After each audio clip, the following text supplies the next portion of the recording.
전도사님이 오시고 난 다음에 막 살아서 생기가 넘쳐나가고 있습니다. 너무 좋습니다. 예. 제가 얘기를 해도 이렇게 따뜻한 눈으로 바라봐 주시고 원래 우리 목사님은 제가 얘기를 하면은 이렇게 차가운 눈으로 바라보시거든요. 빨리 끊어라 이렇게. 차가운 눈이 아니라 집중하면서 본다라는. 네, 유다 가족에 관한 이야기, 미가 집에 관한 이야기. 이제 드디어 미가 집에 손님이 오지요. 유다 가족에 속한 유다 베들레헴에 한 청년이 있었는데 그는 레위 사람으로서 거기 거류하던 사람이었다라고 소개하고 있고요. 그러니까 이 레위 청년에 대한 배경을 설명하고 있고 그 레위 청년이 거주할 곳을 찾고자 하여서 그 성읍 유다 베들레헴을 떠나가다가 에브라임 산지로 가서 드디어 이 미가의 집에 오는 이야기가 나옵니다. 요 두 절 사이의 이야기가 그냥 지나가면 지나갈 수 있는 이야기지만 사실 이 두 절이 담고 있는 정보가 엄청나게 많다라는 것을 우리가 먼저 생각을 해야 될 것 같아요. 첫 번째, 레위 사람인데 유다 지파 땅에 살고 있었다. 레위 사람이 유다 지파 땅에 살 수 있습니다. 왜냐하면 하나님께서 레위 사람들에게는 땅을 주시지 않으셨어요. 그러니까 땅을 전혀 안 줬다는 이야기가 아니라 다른 지파처럼 커다란 땅덩어리를 주시지 않으셨어요. 대신에 레위 사람에게는 48개의 성읍을 주셨어요.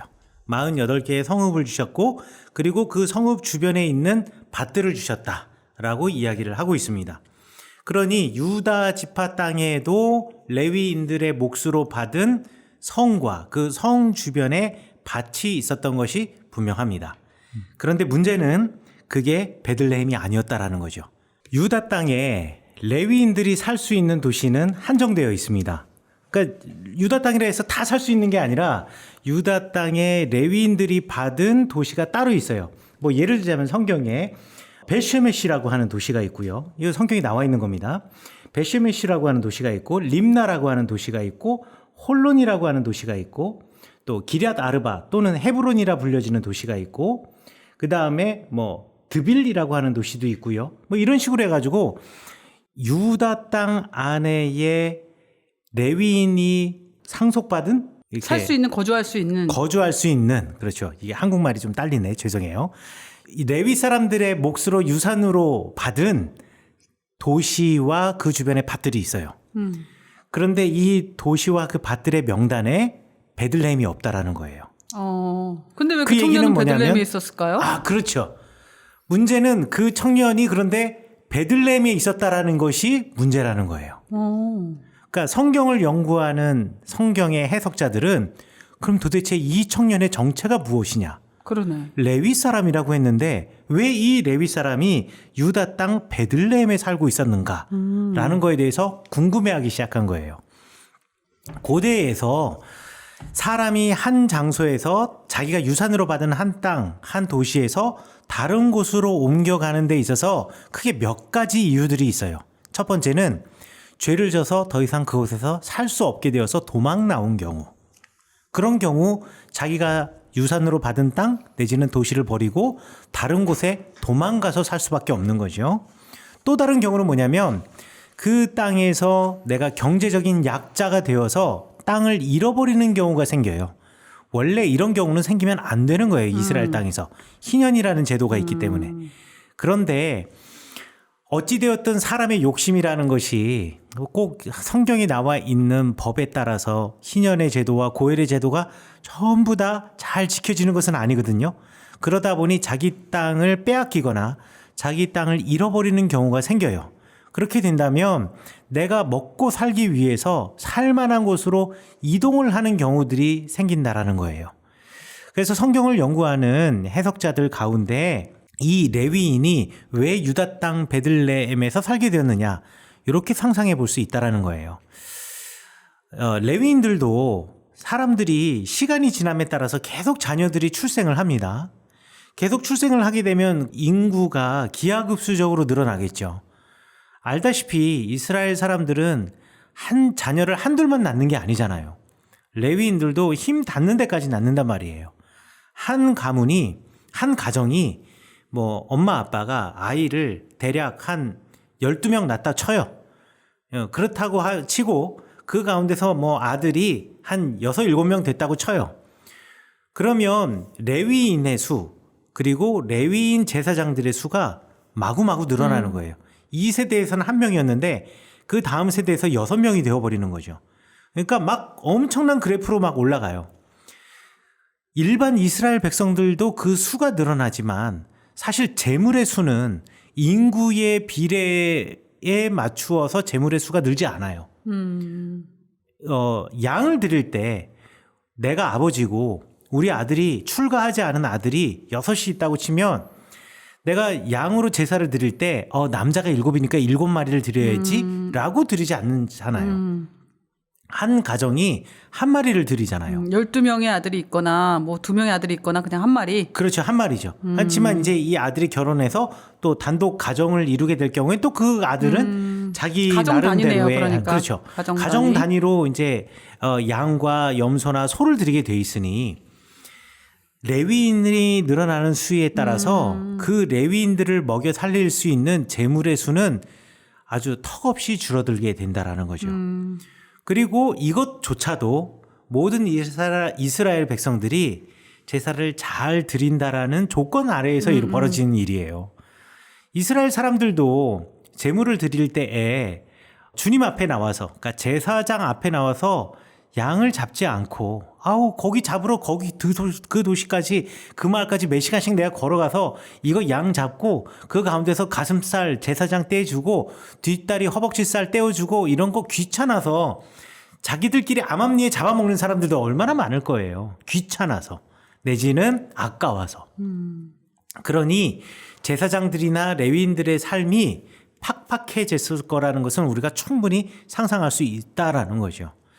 자, 그러니 이 레위 사람들이 더 이상 살 수 없게 되어지고 힘드니 어떻게 해야 되겠느냐. 제가 이제 책에는 되게 불경스러운 단어를 썼지만 이게 그냥 경제적인 단어예요. 경제 중심의 단어. 시장 개척이 필요한 거예요. 나도 먹고 살아야 되니까. 시장 개척이 필요한 거죠. 그래서 어떻게 했느냐. 레위인들 여기 너무 많아. 이 도시에 차고 넘쳐. 여기에 누구 하나 제사 드리러 오면은 온 제사장들과 레위인들이 다 그냥 썩은 고기에 그 몰려드는 파리떼처럼 몰려들어. 야, 이거 너무 힘들다. 여기서 정말 고기 한 점 떼먹기 힘들다.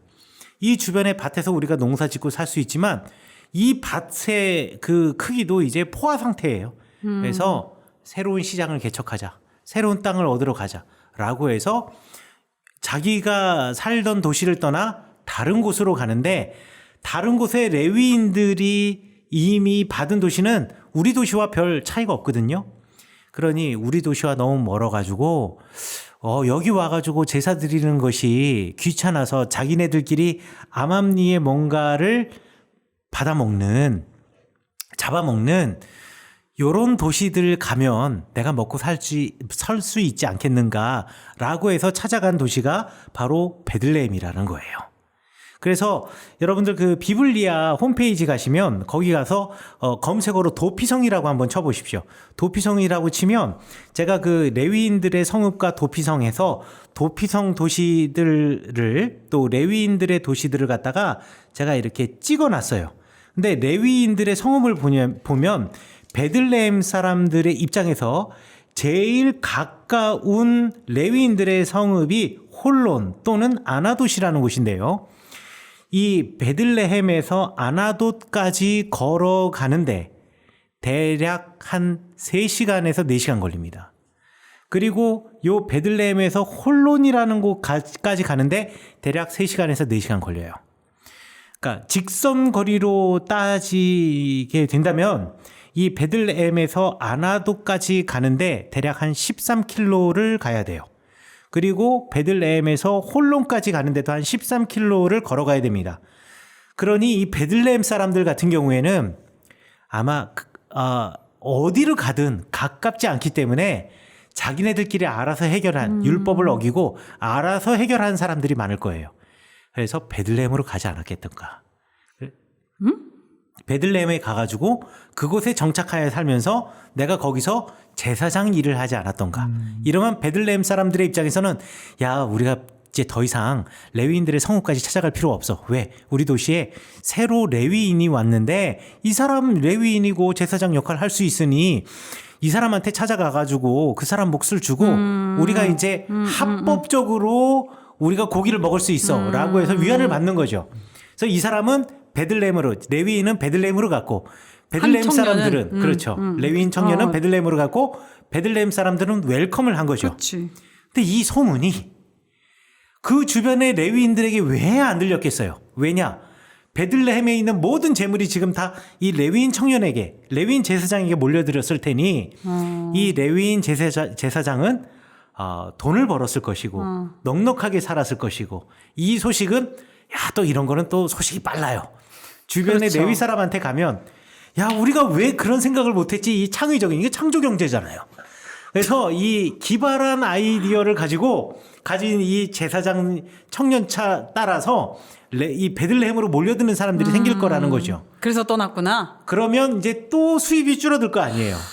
그러니 이 사람은 또 다른 시장 개척을 위해서 레위인들이 모여들었던 경쟁력이 늘어났던 이 베들레헴이라고 하는 도시를 버리고 이제 또 다른 시장을 찾아가는 길에 미가의 집에 머물게 되는 사건이다. 근데 감이 왔어. 아까 이제 얘기할 감이 때. 오는 거예요. 아까 얘기했던 처음에 베들레헴에서 떠나서 에브라임으로 갔다 그래서 난 되게 가난하겠구나 이렇게 생각했거든요. 근데 아까 조금 전에 무슨 얘기를 들으면서 야, 이 청년이 보통 사람이 아니네. 야망이 있어. 이렇게 속으로 생각했어요. 개척자 같은. 그렇지. 개척. 벌써 그 흐름을 알고 있었다는 거 아니야. 내가 저기 가면 베들레헴 가면 요렇게 해서 먹고 사는 게 해결이 되겠구나. 이걸 벌써 꿰뚫을 수 있는 그게 있던 거지. 그러니까 벌써 에브라임한테까지 경제적인 갈 수 있는 흐름을 거야. 알고 있었던 사람인 거죠. 야, 보통 사람이 아니네. 작은 소망을 가지고 한번 좀 여쭤보고 싶은 건 네, 작은 소망. 혹시 젊은 레위 사람이 저 베들레헴에 있는 사람들이 너무 안쓰러워서 여기까지 오는 것이 네. 긍휼한 마음으로 찾아가는 서비스를 한 것은 아닌가라고 조심스럽게 생각하는 것은 너무 과한 포장이겠죠? 너무 아름다운 포장인가? 네. 요즘 말하는 그 시컬 서비스인가요? 무도자들을 위한 예배. 이거 뭐 현대 예배와 서로 맞춰볼 수는 없지만 네, 맞습니다. 구약 성경에서는 제사를 드릴 수 있는 장소에 한정이 되어 있기 때문에 일단 그 율법이 움직이는 사회가 그 당시의 사회였어요. 그렇기 때문에 자기가 받은 유산을 떠나서 다른 곳으로 이동한다라는 것 자체는 분명히 율법에서 대단한 문제가 되는 행동이었다라는 것을 우리가 꼭 기억을 해야 되지 않을까. 네. 그래서 오늘날의 기준으로 그러면 교회 개척하는 것이 안 되는 건가요? 라고 하시면은 안 됩니다. 이거는 이러면서 이거 안 되는 거예요라고 이게 성서적인 거예요. 이런 식으로 표현하면 안 된다라는 것을 지난 시간에 댓글을 통해서 제가 말씀드렸고요. 근데 그렇게 아름답게 해석하면은 본질이 흐려지게 되는 것들이 많은 것 같아요. 그래서 저도 가끔 목사님한테 질문했을 때, 그러니까 전도사님 같은 그런 좋은 마음으로 질문하는 경우가 많은데 목사님이 저한테 답해줄 때 그런 게 많아요. 본질을 흐려뜨리게 하는 것은 안 된다. 맞아요. 그리고 또 이렇게 아름답게 포장하지만 이 사람의 마음은 그들의 영혼이 너무 안타까워서가 그 후에 아니라 지금 말씀하시는 게 제가 보통 붙이는 사족이거든요. 예, 안타까워서가 아니라 돈 때문에 가는 거예요. 생활 때문에. 그 뒤에 가면 이 사람이 얼마나 엽기적인 일을 하는지 계속 나오기 때문에 맞습니다. 이 사람이 제가 그냥 마음껏 상상하는 게 아니라 다 근거를 가지고 맥락을 가지고 그러니까 맥락을 가지고 아니 이야기를 그리고 하는 지금 거니까. 식으로 해석을 하자면 지금 코로나 때 우리가 예배당이 못 모이니까 방송으로 하잖아요. 그러니까 사람들 생각 중에 들어보니까 너무 편한 거지. 꼭 예배가 뭐 예배당에서만 예배가 아니네 이렇게 생각하면서 그럼 이제부터 방송으로 해도 얼마나 좋아 이렇게 하면서 그렇게 하는 경우들이 생겨나고 있을 수도 있다는 그렇죠. 거예요. 그러니까 레위인 사람들 기준, 레위인의 입장에서 제가 만약에 이야기를 한다면 코로나 상황에서 우리가 대면 예배를 드릴 수 없으니 비대면 예배로 드려야 됩니다. 어쩔 수 없이 예배를 드려야 되니 그래서 우리가 비대면 예배를 해요. 비대면 예배를 하는 이유는 우리가 함께 모여서 예배 드릴 수 없으니 이 특별한 상황에서 영상으로 함께 예배 드리고자 하는 마음에서 교회가 비대면 예배를 활성화시키고 그것을 권장하는 것, 이거는 저는 전혀 문제가 없다고 생각해요. 그러나 이 레위인의 마음으로 돌아가서 그렇게 비대면 예배를 드리는 것이 헌금을 걷는데 훨씬 더 편해. 왜냐하면 헌금은 제가 이런 말 하면 좀 그렇지만 헌금 얘기하지 말고 그냥 예배 얘기만 해도 돼요. 아니 제가 굳이 거기까지 안 가도 되지 않나? 어디서 들은 얘기가 있어서 그런 건데 여러분들도 그냥 사심 없이 들어주시면 대부분 사람들이 헌금을 그러니까 마인드예요. 이 비대면 예배를 하는데 어떤 사람이 이렇게 안 좋은 생각을 한다면 이란 예를 드는 거예요. 여러분들 절대 이것은 우리 비블리아의 정책과 및 생각과 관계가 없고 그냥 예라는 것만 이해해 주시면 감사하겠어요.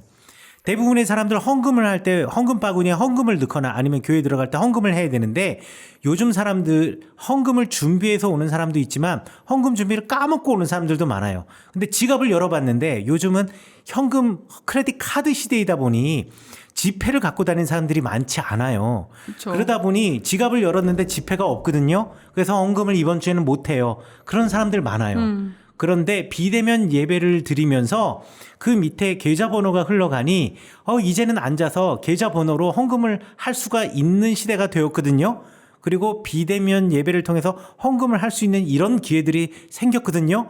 그래서 실제로 교회 헌금이 늘었다고 저한테 말했던 목사님이 계세요. 와, 내 생각과 완전 정반대다, 이건 진짜. 와, 그러니까 현실에도 레위 청년 같은 사람이 있다는 거야. 이 성경의 얘기가 과거 것이죠. 얘기가 아니야. 그렇죠. 이게 그런 마음을 가진 사람이 후자가 레위인이었다라는 거예요. 이 레위 청년이었다라는 거예요. 전도사님이 말한 것처럼 정말 순수한 마음에서 베들레헴 사람의 영혼을 위한 것이 아니라 후자의 경우가 바로 요 사람이었다. 맞습니다. 네. 라고 생각을 하시면 될 것 같고 이게 성서적이냐 아니냐를 판단하는 기준일 수 있다라는 거예요. 전자라고 한다면 전도사님이 말씀하신 것 같은 전자라면 성서적인 거예요. 그렇게 찾아가는 것도. 그러나 제가 말씀드리기도 부끄러웠던 두 번째 후자였다면 성서적이라고 말할 수 없다라는 거죠. 그러니까 후자인 경우에는 본질이 흐려지는 경우가 너무 많아요. 왜냐하면 사람은 자기 편한 대로 그리고 자기 유리한 대로 상황과 그거를 캐치하는 능력이 너무 탁월하잖아요, 사람들이. 예. 우리 창피하니까 꼭 여기까지만. 창피하니까. 그래요. 예. 저도 목회자인데 좀 창피하니까 맞습니다. 예, 여기까지만 이야기하는 걸로. 자, 그래서요. 거주할 곳을 찾고자 예. 그 성읍마다 유대 베들레헴을 따라서 에브라임 산지로 갔다. 에브라임 산지로 간 이유도 있어요. 왜냐하면 신기해요. 에브라임 땅에 레위인의 성읍이라고 할당받은 곳이 베토론이라고 불려지는 곳 한 곳밖에 없어요. 그러니까요. 이 레위인의 입장에서는요. 에브라임 땅, 에브라임 산지는요. 블루오션이에요. 그래서 에브라임 산지로 간 거예요. 야, 이게 참. 야, 여기서 전문 용어 많이 나온다. 블루오션. 시장 개척. 블루오션을 따라 이제 탁월하다니까 이 청년이. 감각이 있는 거예요. 그렇지. 아, 이런 야망이 청년이 있어. 트렌드를 아는 그러니까. 이런 청년이 잘 되는 사회가 되면 안 되는데 그렇죠? 그렇지. 그래요. 자, 블루오션으로 갔어요. 거기 갔는데 마침 전 시간에 말했던 미가의 집을 들리게 된 거죠. 자, 미가가 그 청년에게 묻습니다. 너 어디서 오냐? 저는 유다 베들레헴의 레위인으로 거류할 곳을 찾으러 간다. 야, 이 찾으러 간다는 거예요. 개척하러 가는 겁니다. 뭘 찾으러 가요? 갈 때는 뻔하게 자기 동네밖에 없는데 찾으러 간다라는 것이 이제 개척을 위해서 간다라는 겁니다. 이 말 듣는 순간 미가는 벌써 이 사람은요. 계산 끝났어요. 뭐 이 미가가 그런 사람이잖아요. 하던 일 보세요. 알아보는 거죠. 그렇죠. 원래 알아보는 거 자기들끼리는 알아봐요. 그렇죠. 동료들은 다 알아봐요. 전문용어로 끼리끼리 논다 그렇죠. 이렇게 얘기하죠. 예. 그렇죠. 끼리끼리 노니까 이미 다 눈치챘어요. 눈치채고 이제 미가가 이야기합니다. 야, 나와 함께 거주하면서 나를 위해서 아버지와 제사장이 되라 라고 이야기를 합니다. 자, 누구를 위해서요?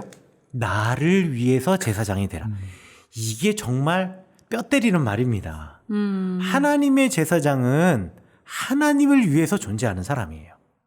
하나님의 제사장은요, 백성들, 이스라엘 사람들을 위해서 존재하는 사람이에요.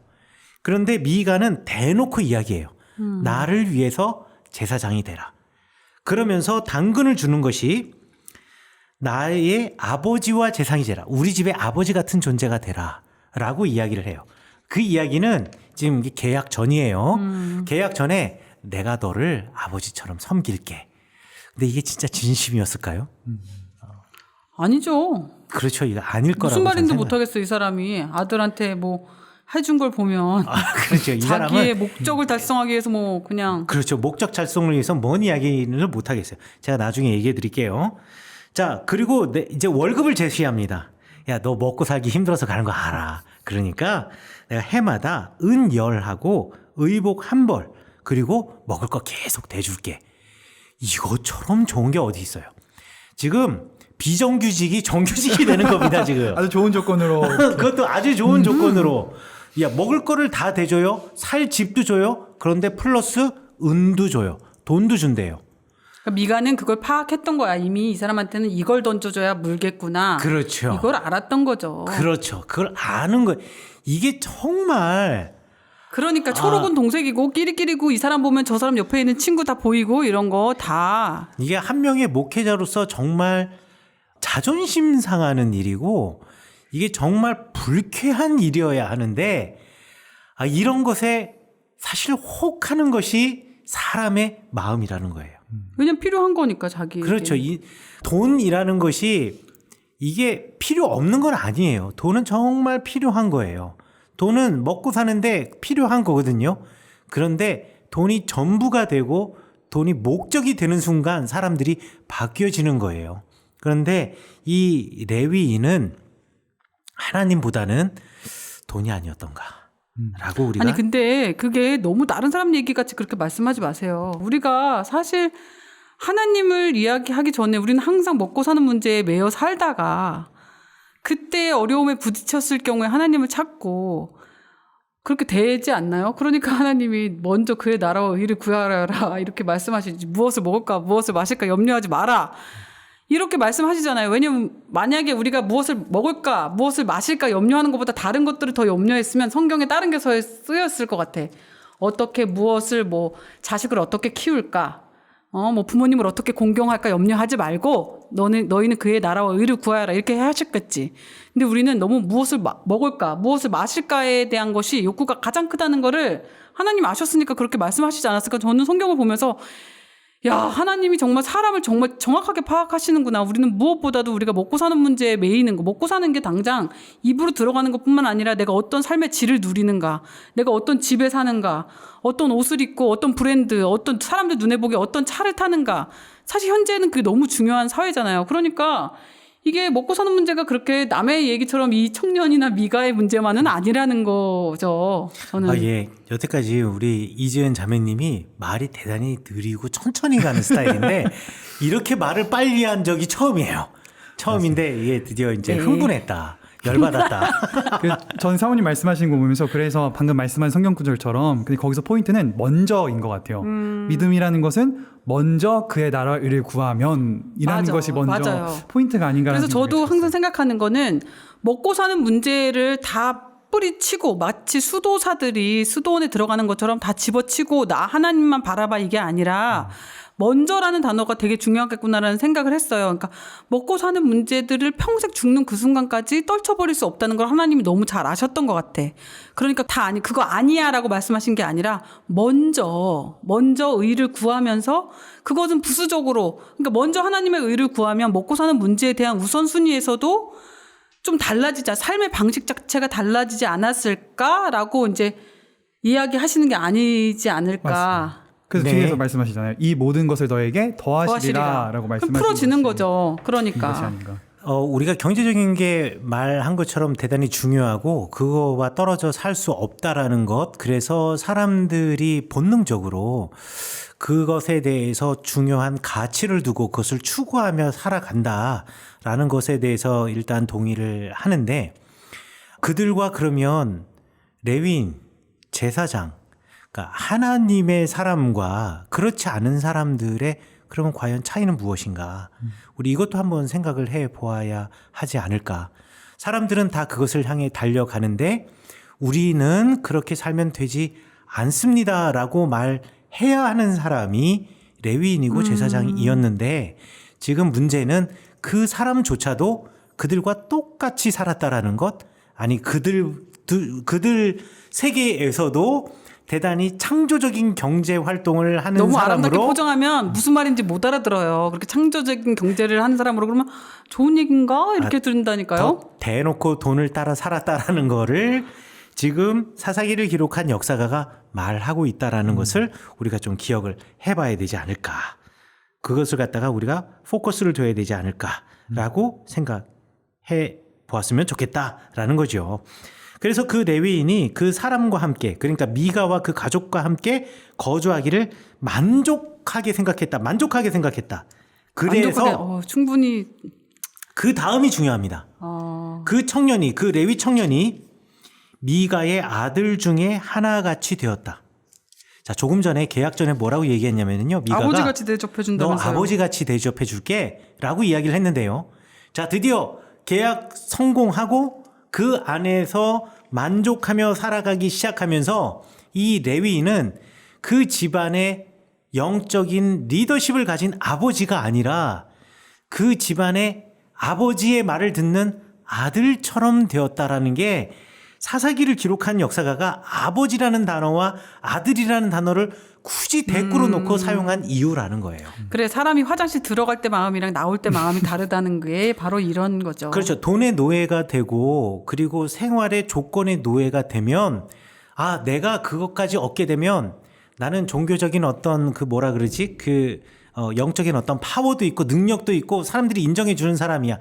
나는 그렇지 않아라고 생각하지만 그 구조 속에 그 굴레 속에 들어가게 되면 나도 그들 중에 하나처럼 그들의 종이 된다라고 그들의 아들이 된다라는 것을 사사기를 기록한 역사가가 보여주고 있다라는 거예요.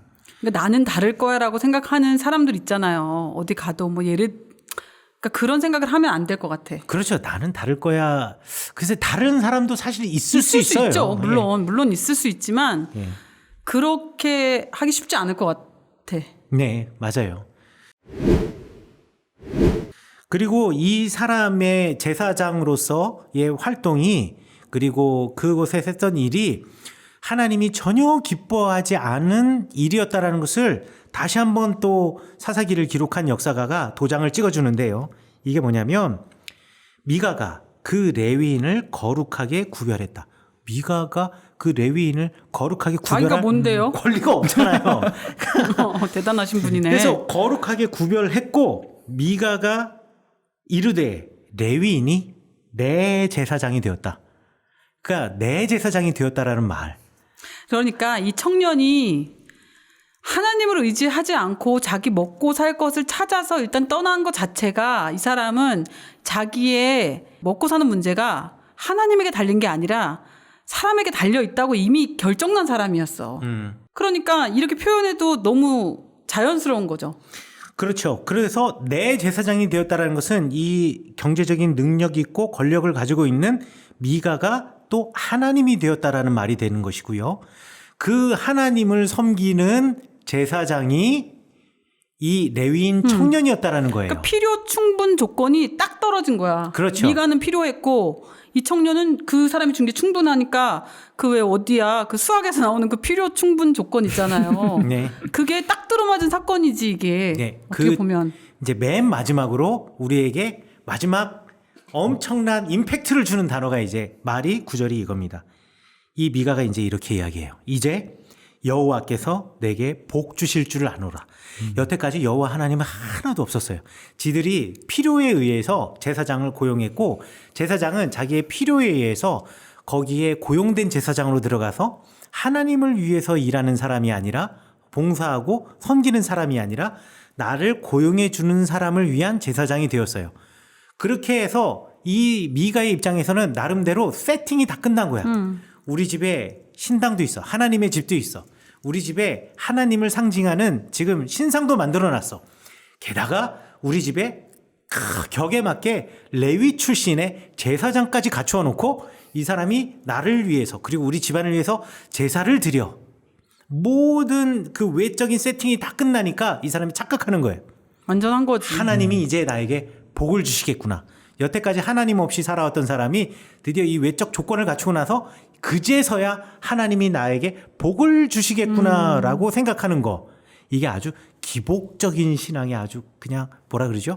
끝판왕 이렇게. 그런 현대에도 이게 가장 복받은 인생이라고 고백하는 간증들에 많지 않아요? 간증 집회나 뭐 예를 들면 노코멘트 하겠습니다. 저는 한 가지 더 생각한 게 만약에 베들레헴에서 사는 다른 사람이 이 제사장에게 찾아왔을 때 만나줬을까? 라는 생각을 한번 해봤습니다. 베들레헴에 사는 또 다른 레위인. 네, 또 다른 레위. 죄송해요. 에브라임이 사는 이 미가의 집에 미가의 집 근처에 사는 사람들이 만약에 이 레위 사람을 만나러 왔을 때 제사를 드려줬을까? 만나줬을까? 다른 사람 미가 사람들 외에 미가 집안 미가 사람 집 외에. 외에 미가 집 외에 네, 그러니까 다른 그렇죠. 그러니까 제사장이 완전 프라이빗한 사람이 되는 순간부터 완전 왜곡되는 거 아닌가라는 생각을 지금 제사장이 들었습니다. 프라이빗 할 수가 없죠. 그렇죠. 그럴 수 없죠.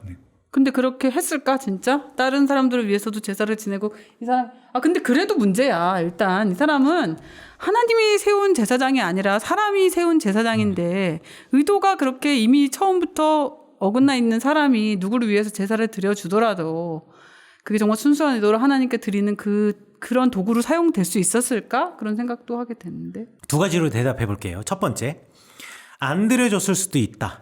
저는 그렇게 생각해요. 안 드려주고, 왜냐면 여기는 자기를 위한 제사장, 나를 위한 제사장이 필요했던 사람이지 그들을 위한 제사장이 필요했던 사람이 아니었고, 그리고 이 사람에게 월급 주는 사람이 이 레위인에게 월급 주는 사람이 미가이기 때문에 미가만을 위한 그쵸. 그만을 위한 제사장이었을 수도 있겠다라고 생각하고요. 두 번째, 다른 사람이 여기 하나님의 집도 있고 제사장도 있다니 우리를 위해서 제사를 드려주세요라고 찾아왔으면 드려주었을 수도 있겠다라고 저는 생각해요. 왜냐하면 그렇게 제사를 드려주면서 자연스럽게 돈을 벌 수가 있어요. 그러면 그 돈이 제사장 주머니에 들어가겠어요? 미가의 주머니에 들어가겠어요? 제사장 주머니에 들어가겠죠? 미가의 주머니에 들어가죠. 왜요? 제사장은 월급 받는 사람이잖아요.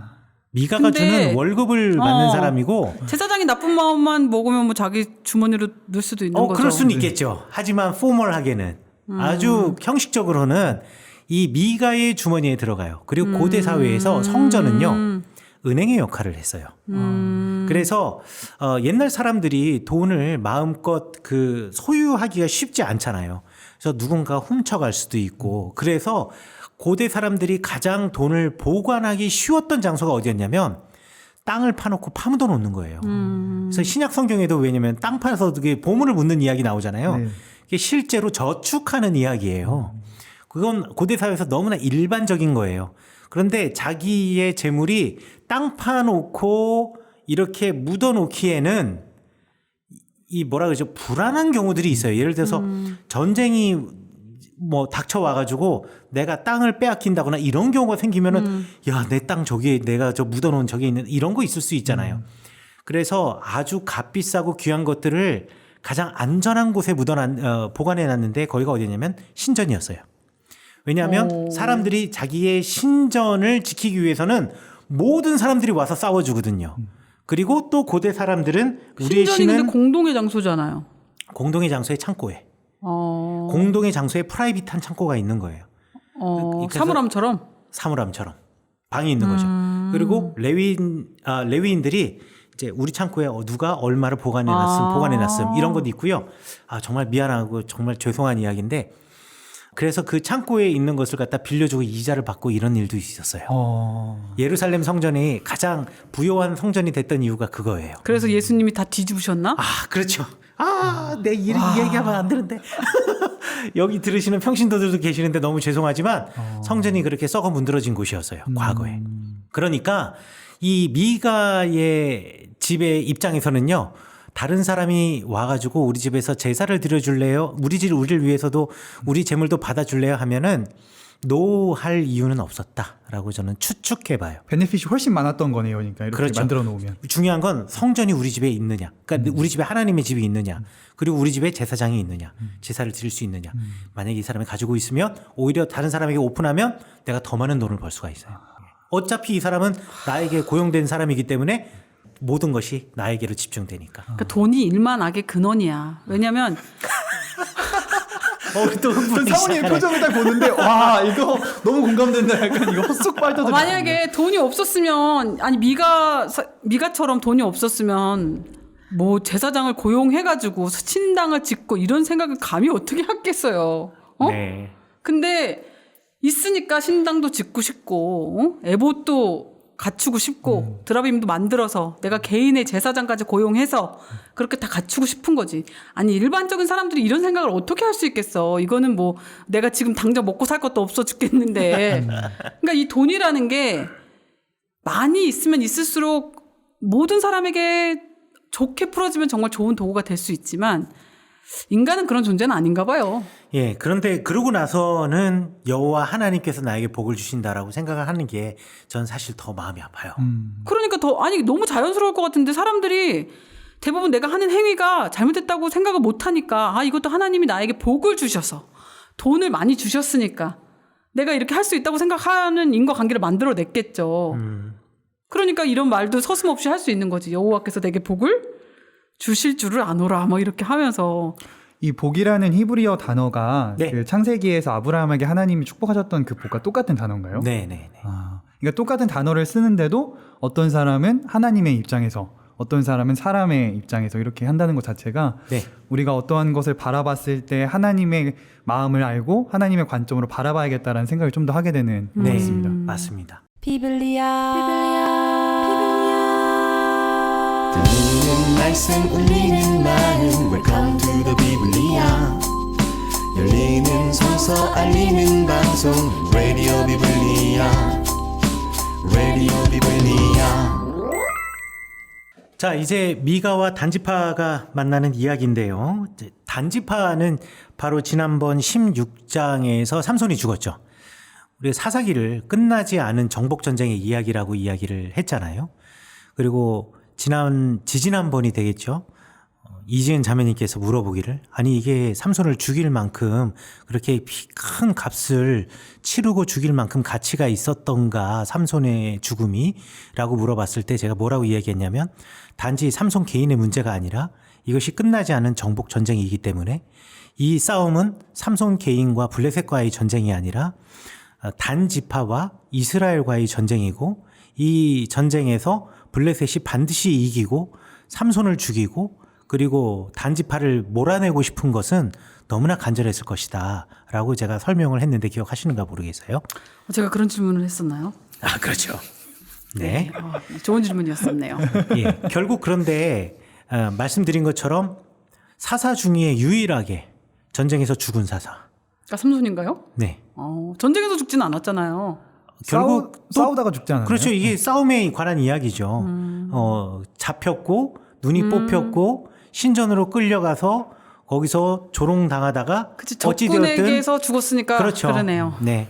그러니까 이 이야기의 스토리가 이렇게 전개되었지만 결국 이 정복 전쟁 과정에서 단지파가 하나님께서 주신 땅을 정복하지 못하고 그 지파의 리더인 삼손조차도 죽게 된 전쟁. 그래서 더 이상 단지파 사람들이 그 좋은 땅에서 살지 못하고 결국 그 땅을 떠나 하나님이 주신 땅을 버리고 이사를 가는 이야기가 이제 18장에 나오는 거예요.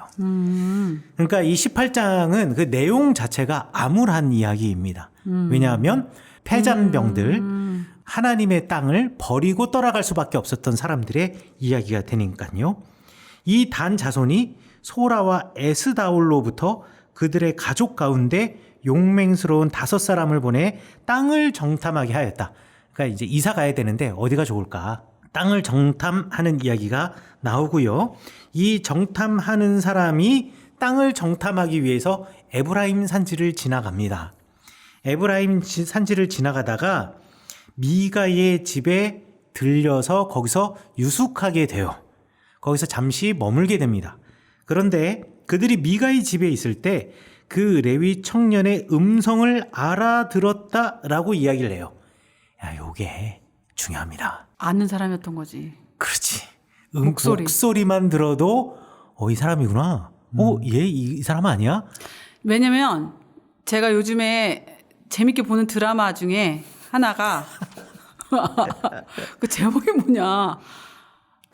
권상우가 그러니까 드라마 제목을 또 말하는 것보다는 그냥 이렇게 권상우가 나오는 드라마인데 거기서 그 사람이 되게 착한 착한 변호사 역할로 나와요. 권상우가요? 권상우가. 그러면서 잘못 해결한 사건을 다시 가난한 사람의 사건을 다시 재심 받아주는 그런 역할 중에 하나인데 어떤 여자가 범인의 목소리를 기억하고 있는 거예요. 근데 범인을 아주 엉뚱한 사람으로 만들어가지고 조작을 해서 누명을 씌워서 그 사람들이 복역을 하고 나온 거죠. 근데 그런 스토리예요, 어쨌든. 근데 그 여자는 그 재심을 하게 되는 그것과 그 여자가 공포에 떠는 게 뭐냐면 그 범인의 목소리를 이 여자가 기억하고 있는 거지. 그러니까 물론 한 번 들었던 목소리는 아니지만 같이 지냈던 사람은 몇 년이 지나도 사람의 목소리가 나이가 들면 늙어요. 그래도 그래도 알겠더라니까. 아, 그렇지. 그래도 몇 년 사이에도 그렇게 알겠는데 그 범인의 목소리라는 건 너무 강렬하니까 한 번 들어도 알 수 있는 정도라지. 근데 여기 보면은 그 목소리가 익숙해. 그럼 이 사람들은 한두 번 만났던 사이가 아닌 거야. 그렇죠.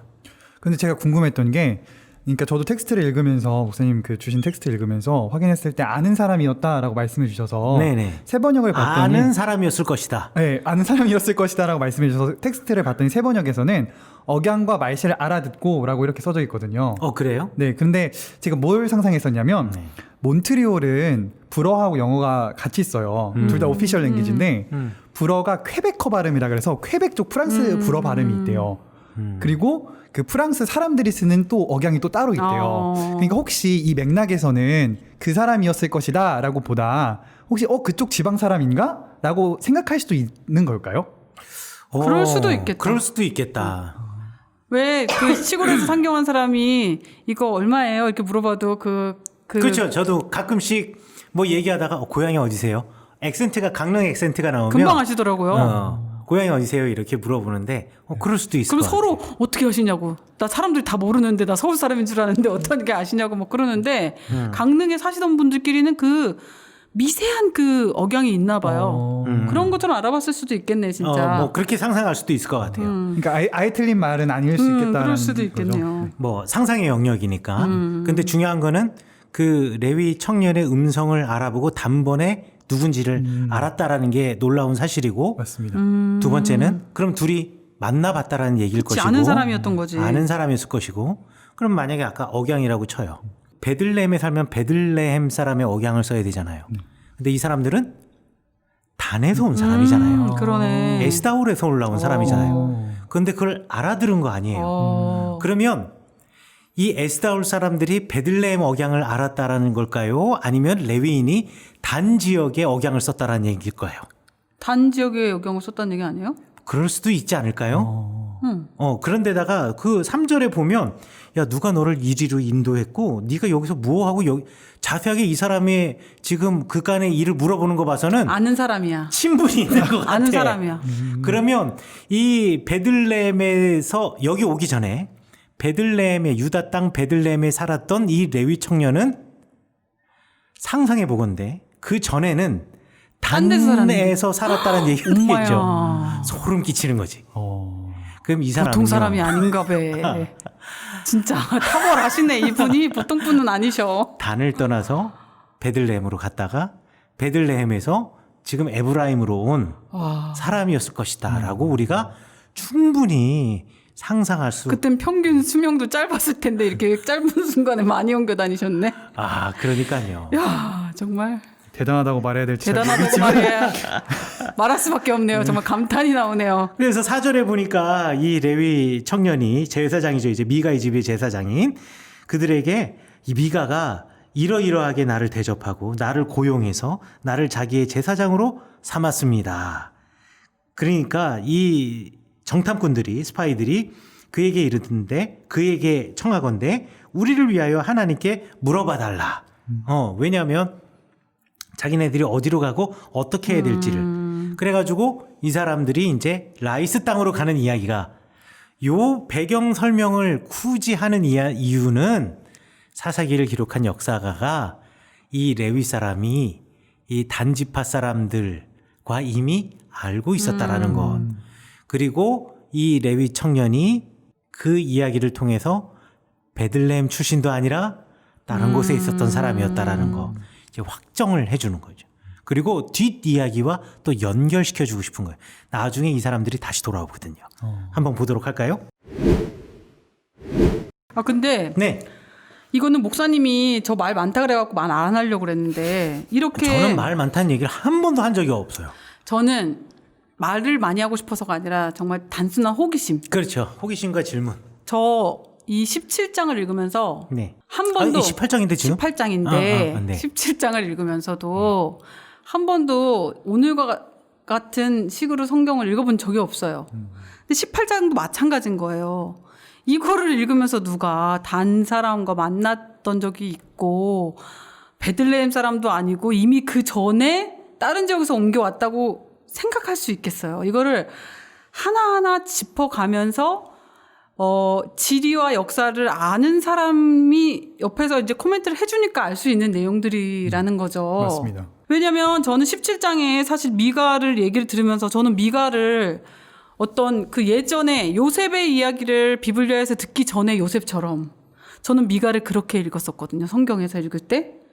왜냐면 아들이 잘못했어. 근데 이 엄마 마음이 너무 좋아.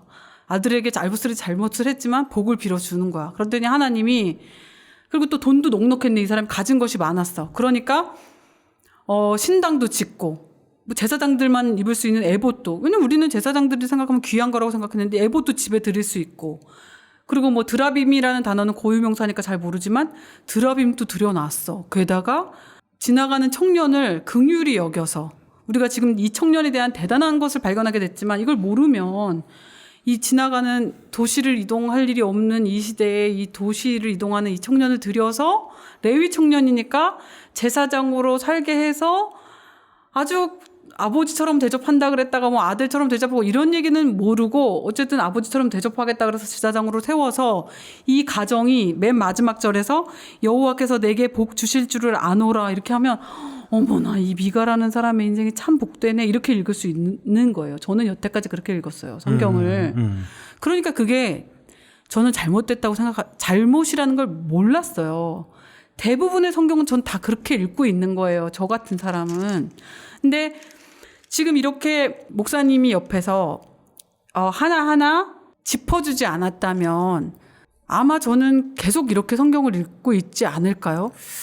그러니까 이제 그렇게 성경을 읽으면서 내 마음대로 성경을 오독하는 오류를 범하지 않기 위해서는 이 비블리아 방송을 들으시라. 맞습니다. 아멘을 해야 될 것 같은데 제가 그 필요하다는 거죠. 그러니까 교회에서 저는 그냥 뭐 개인적으로든지 아니면은 교회에서든지 제가 어느 글귀에서 읽는데 날마다 배워야 한다 그러면서 네. 요즘 어둠에 빠지지 않기 위해서는 이런 단어를 보면서 제가 그게 되게 인상적이었거든요. 요즘은 교회에서 이렇게 성경 공부들 많이 하시기 때문에 또 교회에서 성경 공부 이런 거 열리면 성도님들 여기 들으시는 성도님들 목사님들은 이미 다 사실 아시는 얘기예요. 그런데 성도님들 이렇게 교회에서 성경 공부하시게 되면 아유 우리 목사님은 맨날 설교도 듣는데 또 성경 공부해야 돼? 뭐 이렇게 생각하면서 안 들으려고 하지 마시고 그런 것 기회 있으시면 이게 자꾸 등록하시고 맞아요. 들으셔서 알아가는 즐거움. 설교 시간 25분에서 35분 사이에 우리가 성경 안에서 메시지를 전부 다 이끌어내거나 성경의 깊은 이야기를 나누기에는 너무나 짧은 시간이에요. 그러니 설교도 설교 안에서 은혜를 얻고 그 안에서 내 삶을 바꾸어 나가는 것도 참 장하고 좋은 일이지만 또 한편으로 교회에서 목사님과 전도사님들이 성경 공부를 오픈하시면 좀 열심히 찾아가서 또 함께 공부하시는 것도 저는 대단히 권장할 만하다. 그런데 교회에 따라서 이제 큰 교회들은 그런 시스템들이 잘 되어 있지만 그렇지 않은 시스템을 갖추고 있는 좀 작은 교회라고 하신다면 또 이런 방송들 또 저희 방송 말고 다른 방송들도 아마 있을 거예요. 그런 방송 들으시면서 또 자신들의 신앙을 좀 메이크업 해가되 뭐 가끔씩 2단의 방송이 있으니 잘 구별해서 들으시면 감사하겠습니다. 맞습니다. 아마 미가의 가정도 비블리아가 있었다면 훨씬 더 좋아지지 않았을까 전사님 마음에 생각을 드는데. 해봤습니다. 감사합니다. 자, 그래가지고요, 이 제상, 미가의 집의 제사장에게 물어봐요. 물어보니, 이제 제사장이 이러저러하게 가르쳐 주죠. 평안히 가라. 너희 가는 길이 여호와 앞에 있느니라라고 또 축복도 해줘요. 사실 대단해. 이 사람한테 물어보는 것도 대단하고 내가 생각하기에는 뭐 물어보는 사람의 입장에서는 제사장이라는 타이틀 자체가 권위가 있어서 그렇게 물어봤을 수는 있을 거라고 생각해요. 하지만 정말 제정신이 박힌 제사장이라고 한다면 하나님께서 너희들에게 그 땅을 유업으로 주셨는데 네가 그러한 어려움을 당했다 손치더라도 하나님이 주신 땅이니 그 땅을 정복하고 그 땅을 너희들이 얻는 것이 하나님의 백성의 길이다라는 것을 다시 리마인드 시켜주는 것이 제사장의 역할이어야 하는데, 영적인 리더의 역할이어야 하는데 뭐라고 이야기하냐면 그래 어느 땅이 궁금한, 어느 땅으로 가야 할지 알고 싶다고 내가 그래 한번 묻고 알아봐 줄게 이라고 이야기하고 어디를 한번 가봐, 평안히 가, 하나님이 너희 앞에 있어라고 말해주는 게 이게 과연 제대로 된 제사장인가? 아니 이 사람 입장에서는 자기가 제일 잘 아는 거를 얘기해 준 거네. 자기 전문 분야. 전문 분야네, 전문 분야. 내가 그러시- 와 그러고 보니까 그렇네. 분야의 전문가. 전문가인데 뭐. 아까 하나님의 뜻을 물어보는 게 아니라 그 분야의 그럼요, 그 전문가에게 분야의 물어- 전문가. 아, 이렇게 될 수 그렇네. 있는 거예요. 근데 목사님들이. 그 생각을 못했네. 아니 저는 가장 되게 뭐랄까 어떤 그렇네. 제가 존경하는 어떤 목사님의 설교나 어떤 그거를 들었을 때 가장 제가 반성하면서 제 마음을 이렇게 흔들었던 그 메시지가 그거였어요. 제가 정말 존경하는 분이기 때문에 여기서 실명을 말씀드리긴 그렇지만 목회자와 사모님들의 그런 어떤 세미나였어요. 우리가 마음속에 하나님이 없어도 우리는 거룩한 목회자로 사는 척을 할 수가 있고 거룩한 사람으로 뭐 목사님들은 설교하실 수 있고 그렇게 살 수 있는 존재들이다. 근데 그게 그 순간 얼마나 그것이 무서운 일인지를 알아야 한다고. 내 안에 주님이 없는 것이. 그렇게 말씀하시는데 정말 그게 되게 충격이었거든요. 왜냐하면 목사님들이나 뭐 사모인 저도 사실 제 신앙과 상관없이 그렇게 해야 되는 경우들이 많이 있어요. 그러다 보면 내 안에 정말 신앙이 있나 없나라는 그런 걸 상관없이 마치 다른 내가 살아가고 있는 것처럼 잘 사는 것처럼 보일 때가 있거든요. 근데 여기도 마찬가지, 제사장도 마찬가지죠. 이 사람이 제사장이긴 하나, 겉으로 봤을 때는 제사장의 옷을 입고 있긴 하나, 하나님이 없는 사람은 자기의 탁월함으로 말할 수 있는 거지. 근데 그걸 묻는 사람조차도 모르는 거예요. 왜냐하면 제사장의 옷을 입고 있기 때문에 그 사람이 하는 말이 하나님으로부터 와서 해주는 이야기인지 그 사람이 사람으로서의 어떤 것을 이야기해 주는지를 모르는 거지. 그러니까 어떻게 보면은 그걸 묻는 사람의 문제가 아니라 제사장의 자리에 제사장의 역할을 하지 말아야 할 사람이 그 자리에 있는 게 더 문제일 수도 있다는 생각을 해요, 저는. 그래서 아까는 사실 웃긴 얘기로 종탄꾼 얘기를 들을 때마다 나는 항상 만약에 아들이 있었으면 너무 용맹하게 키우지는 말아야겠다 막 이런 생각을 하는데 그래서 다 보면서 이게 전체적으로 지금 무뎌진 세대다. 그러니까 하나님의 말씀을 전혀 따르지 않으려고 하고 하나님의 말씀이 무엇인지도 모르고 알고 있지만 자기네들이 원하는 방식대로 하는 것이 이미 익숙해진 세대. 그래서 하나님의 말씀을 잘 듣는 것이 이 무뎌진 칼 같은 것을 가는 작업들이 아닐까라고 생각해 봤습니다. 그래서 지금 말씀을 보는 것이 우리의 무뎌진 신앙, 그다음에 타협하고 있었던 것을 다시 한번 갈고 있는 것이다라고 생각해 봤습니다. 네네. 그래서 사람들의 그 기준이 하나님이 아니라 자신이 되었고, 그리고 자기 눈이 되었을 때, 자기가 기준이 되었을 때 얼마나 무서운가를 보여주고 있는데요. 맞습니다. 그 7절에 보면 그 5사람이 그래서 떠나서 라이스, 그러니까 이 사람도 정말 대단한 사람이야. 그 레위 사람도. 하여간에 소개해준 땅, 복비는 받았는지 모르겠으나. 탁월한 사람이에요. 거기. 라이스에 갔더니만은, 그리고 거기 백성들을 보니까 염려 없이 거주하면, 그러니까 평화스럽게 거주하고, 마치 시돈 사람들이 사는 것처럼 평온하고 안전하니 그 땅에는 부족함이 없었으며, 부를 누리며 시돈 사람들과 거리가 멀었고 어떤 사람과도 상종하지 아니하였다. 그러니까 이 사람들이 이 라이스라는 땅을 보고 너무 행복하고 여기야라고 찍었는데 그 이유가 뭐냐? 시돈 사람들이 사는 것처럼 평온하였다. 기준이 시돈 사람들처럼 평온했는가? 그러니까 그 당시에 두로와 시돈 지역이 정말 대단히 평화스러웠던 지역이고 또 그 시대에 두로와 시돈이 그 지역의 맹주와 같은 역할을 하던 지역이에요. 그러니까 마치 롯이 아브라함과 서로 나뉘어질 때 내가 소돔과 고모라에 가서 살아야지 저 땅이 마치 이집트 땅처럼 풍요롭거든 라고 하면서 그것을 선택하는 것처럼 이 사람들이 라이스를 보면서 나 우리 여기 살아야지. 여기 시돈 땅 같네. 시돈 땅처럼 평온하네. 그리고 부족함이 없네. 그리고 여기가 풍요롭고 부를 누릴 수 있는 땅이네. 야, 여기 있으면 하나님을 섬기는데 외세의 침략 없이 우리가 하나님을 마음껏 섬기고 있네. 섬기겠네. 이게 아니라 여기 살면 부자 되겠네. 여기 살면 전쟁 없겠네. 여기 살면 평화롭겠네. 지금 이것이 기준이 돼서 자, 이것을 선택하기로 결정한 거예요. 근데 나 이해가 안 되는데 네. 시돈 사람들이 사는 것처럼 평온하며 안전하니 그 땅에는 부족한 것이 없으며 부를 누리며 이렇게 돼 있고 그다음에 그렇죠. 또 시돈 사람들과 거리가 멀고 어떤 사람과도 상종하지 아니함이라 이게 뭔 소리예요? 이거는 뭐냐면 가나안 땅에 이스라엘 백성들이 이제 땅을 유업으로 받았잖아요. 땅을 유업으로 받은 해당가의 제일 북쪽 위쪽에 붙어 있는 나라예요. 도시 국가예요. 근데 그 도시 국가가 아주 강력한 힘을 가지고 있었어요. 그 땅처럼 이 라이스 땅이 아주 평화롭고 부요하다라는 거예요. 그런데 더 좋은 것은 이 시돈 사람들의 영향력 아래에 있지도 않는 땅이라는 거예요. 그러니까 좋은 땅이라는 뜻이죠. 침입을 받을 저기가 없다. 그렇죠. 침략을 당할 염려가 없는 땅이라는 거예요. 텔단이에요, 텔단. 좋네. 그렇지, 텔단 날 너무 좋지. 아우, 진짜 그 이 텔단- 청년이 맞아요. 야, 이 청년이 보통 청년이 아니야. 그렇지, 눈이 있는 거지. 야. 샘 팡팡 터져 나와. 아름다워. 물 걱정 없어. 기후도 좋고. 기후도 좋아. 우리나라 제주도 정말. 같은 땅이잖아요. 저도 텔단 그때 놀러 갔을 때 진짜 이스라엘에 있었죠. 여기 키부츠에. 살고 싶다라는 생각이 그러니까 들었어요. 맞아요. 정말. 네. 거기 되면 또 겨울이 되면 단풍도 들어. 그러니까 낙엽도 아름다운 떨어져. 땅이잖아요. 물도 야, 펑펑 터져 마치 나와. 사계절을 막 느낄 수 있는 그런 그렇죠. 그런 맞아요. 곳이잖아. 스키 타고 싶으면 위에 헬몬섬 그쵸, 올라가서 맞아. 눈썰매 타면 돼.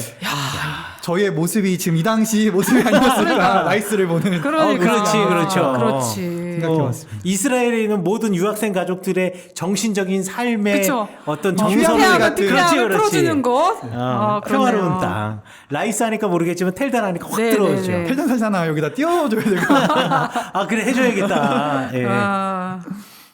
자, 그래서 그 사람들이 소라와 에스다올에 돌아가서 그들의 형제들에게 야, 너희들이 너희들이 본 땅이 어떠냐라고 물어보니까 이 사람이 뭐라고 이야기하냐면 이 정탐꾼들이 뭐라고 얘기했냐면 야, 치러 올라가자. 내 눈으로 본즉 매우 좋더라. 이게 사사시대 때 계속 반복되는 기준의 문제예요. 우리가 보니까 좋더라. 너희들 가만히 있지 말고 그 땅 우리 빨리 치러 가자라고 이야기를 하죠. 그러면서 모든 판단의 기준은 다 자기였죠. 하지만 그의 맨 마지막에 뭐라 얘기하느냐? 하나님이 그 땅을 너희 손에 넘겨주었노라. 야, 그러니까 이 사람들에게 있어서 하나님은요 취임새예요. 취임새. 야, 이거 정말 주님의 복 주셨네. 아유, 주님이 뭐 하신다면, 주님이 뭐 해주신다면, 이게요 신앙에서 나온 말이 아니라 그냥 습관적으로 나오는 상투적인 이디엄이고 그냥 취임새에 가까웠다. 이게 정말 안타깝지 않나 싶습니다. 뭐 현실에서도 지금 현재 상황 속에서도 어떠한 것에 이게 하나님만 붙이면 다 은혜가 돼버리는 것들이 맞아요. 은혜와 실제 은혜와 가짜 은혜를 좀 구별해야겠다라는 생각이 들게 하는 구절입니다. 근데 이 단 사람들이 라이스를 보면서 더 좋았던 거 우리가 요 전에 얘기하면서 이스라엘에서 뭐 살다 왔다는 것만으로 텔 단 얘기하니까 막 이러면서 감동했잖아요. 근데 이 사람들이 만약에 살던 곳이 광야 같은 곳이었다면 이 단 지파 사람들이 이 라이스를 봤을 때 얼마나 더 좋았을까를 생각하면 우리가 느끼는 것보다 훨씬 더 막 라이스라는 곳이 정말 좋게 보였을 것 같아요. 맞아요. 그렇게 가고 싶지 않았을까요? 우리는 지금 뭐 차로 이동할 수 있으니까 하루아침에 갈 수 있는 곳이고 그러니까 뭐 좋다라는 체감이 차로 이동하는 거리에 비례할 수 있었을 것 같다고 생각하면 이 사람들은 걸어서 찾아간 곳인데 너무 좋아. 그럼 이 사람들이 눈에 보이는 것이 얼마나 좋게 느껴졌겠어. 그렇죠. 일단은 이 사람들이 살았던 에스타올 주변에 있는 소라와 에스타올 주변에 있는 곳도 그리 나쁜 땅은 아니에요. 나쁜 땅은 아니고 우기가 되면 거기도 푸른 초장으로 바뀌어지는 땅이긴 하지만 텔단에 비교할 바가 되지는 못하고요. 맞아요. 그리고 펠단의 그 풍요로운 그 수량과 물, 그 단이라는 말 자체가 그 라이스라는 말이 이제 나중에 단지파 사람들이 거주하게 돼서 단이라고 이름이 라이스가 단이라고 바뀌어지고 그 단 지역을 고고학자들이 발굴하고 난 다음에 고고학 용어인 텔이라는 것을 붙여서 텔단이라고 지금 부르고 있는데 그 단이라고 하는 지역에서 터져 나온 그 샘물이 근원이 되어서 그 물이 흘러 내려가는 물줄기다라고 해서 내려가다라는 의미의 요레드 그리고 단이라고부터 해서 요레드단, 요단강이라는 말이 붙여질 정도로 물도 많고 그리고 사람이 살기에도 좋고 기후도 사계절이 아주 분명한 우리 대한민국과 같은 지역.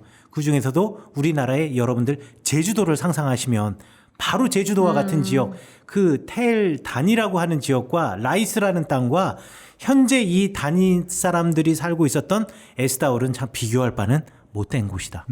라고 우리가 생각하면 될 것 같아요. 아유 못해 이거. 진짜 여러분들 경험해보지 않으면 이게 비교가 불가능한데 나중에 여러분들 기회가 되시면 꼭 성지순례를 가보시되 우기에 한번 가보시면은 단이 이런 차이 곳이다라는 것을 보실 수 있고 더 드라마틱하게 이해하시려면 건기에 광야에 최고 가봐야지, 더울 때 그리고. 가셔서 단 지역을 가보신 다음에 단지파 사람들이 살았던 에스다올로 가보시면 야, 왜 이 사람들이 라이스를 보고 혹했는가라는 것을 만약에 하나님이 지금 당신하고 나한테 찾아와가지고 우리 가정에게 말씀하시는 거야. 네. 나 이게 너무 실제적인 거라고 생각해. 내가 만나와 메추라기 그리고 물까지도 내가 공급해 줄 테니까 하나님의 은혜를 믿고 너네 광야의 단지파의 거기에 살래. 에스다올을 아니면은 너네 라이스에 살래. 그러면 우리가 어떻게 할까? 광야는 우리가 뭐 노래에서도 부르고 성경에서도 부르고 말씀에서도 그렇고 광야 하나님의 임재하시고 하나님만 바라보고 하나님의 은혜가 있는 곳이라고 생각하지만 라이스를 보여주면서 너네 만나와 메추라기 너네가 아무것도 하지 않아도 내가 공급해 줄게 이렇게 하는 광야를 택할까? 아니면 눈앞에 텔단을 택할까? 너무 고민될 것 같은데. 에스다올은 지금 지명으로는 어디 쪽입니까? 에스다올입니다. 아, 에스다올 그대로. 지금 지명도 아. 에스다올이에요. 그 소라 가보셨어요? 소라 안 가봤습니다. 아, 예. 성경에 나와 있는 지명이 사실 현대 이스라엘 지명이에요. 그대로 이어진 게 그대로 이어지는 거예요. 그러니까 예루살렘에서 텔아비브 내려가는 네. 그 지역 가운데 중간에 있는 블레셋 평야의 초입이라고 생각하시면 돼요. 가는 길이면 그 아부곳이 있는 그쪽. 오, 예, 아닙니까? 맞아요. 거기가 제 키부츠가 거기 있었어요. 아, 야드하시모나고. 그렇구나. 어디? 야드하시모나. 호텔. 야드하시모나보다 더 아래쪽, 지중해 아래쪽. 쪽으로 내려가야 돼요. 예, 아부고시는 거기는 엠마오가 더 가깝죠. 네, 맞아요. 예, 엠마오로 아부고시가 또 엠마오의 추정 지역 중에 하나예요. 맞습니다. 예, 거기보다는 좀 아래쪽, 더 바닷가 쪽으로 평지로 내려가야 된다고 생각하시면 될 것 같아요. 자, 우리가 벌써 1시간이 넘었어요. 그 다음 이야기는 우리 다음 시간으로 가야 될 것 같네요. 오늘 우리 전도사님 만나 뵙게 돼서 너무 감사해요. 네. 너무 재밌었습니다, 전사님. 저도 초대해 주셔서 너무 감사합니다. 예. 여러분들 가운데도 혹시 이렇게 방청하기 원하시고, 함께하기 원하시면 언제라도 환영합니다. 네. 어떠셨어요, 환영합니다. 전도사님? 저는 일단 약간 연예인 보듯이 왔거든요. 목사님과 사모님을. 그러시면 안 됩니다. 실물이 혹시 더 날씬해 보이나요? 우리는 저분 종으로 살아야지 연예인으로 살면 안 됩니다. 새벽 3시에 잤어요. 설레가지고 본다는 생각에 왔는데 어쨌든 몬트리올에서 위로를 받고 힐링을 받았던 것이 그대로 지금도 느껴져서 너무 감사하고 네. 그리고 다음번 느끼는 건 비블리아가 정말 필요하다. 이 한국교회에서 올바르게 성경을 이해하고 하나님께 한 걸음 더 나아가려면 비블리아가 정말 필요하겠다라는 생각과 함께 오늘 말씀을 한번 정리하면 네. 레위지파와 지금 현재 사역자들을 상응해서 볼 수는 없지만 조심스럽지만 그럼에도 불구하고 하나님의 일을 맡겨서 하는 제가 지금 전도사 입장에서 나는 레위지파 이 젊은 레위지파 사람 입장이라면 레위지파 이 젊은 사람처럼 하지 않을 수 있는가라는 자문을 그러니까 그러지 않을 수 있어라고 함부로 말할 수도 없을 만큼 제 마음이 지금 무뎌져 있었다는 걸 깨달으면서도 어떻게 해야 될까라는 그 질문을 받고 가게 되는 아주 좋은 시간이었었던 것 같습니다. 네. 그럴 수 있는 방송이 되면 너무 좋죠. 스스로에게 너무 질문을 감사하죠. 던질 수 있는 것이. 오히려 전도사님 때문에 저희가 더 큰 위로를 받지 않나 네, 싶습니다. 감사합니다. 너무 감사합니다. 계속 잘 들어주시고 예, 댓글도 많이 좀 댓글 남기신 적이 있으세요? 그런데 제가 좀 그 낯을 가려서 예. 한 번도 한 적은 없습니다. 네네네. 댓글도 중간중간에 또 남겨주시고 그러면 네, 감사할 것 같습니다. 네, 오늘은 여기까지 하도록 하겠습니다. 감사합니다. 감사합니다. 감사합니다.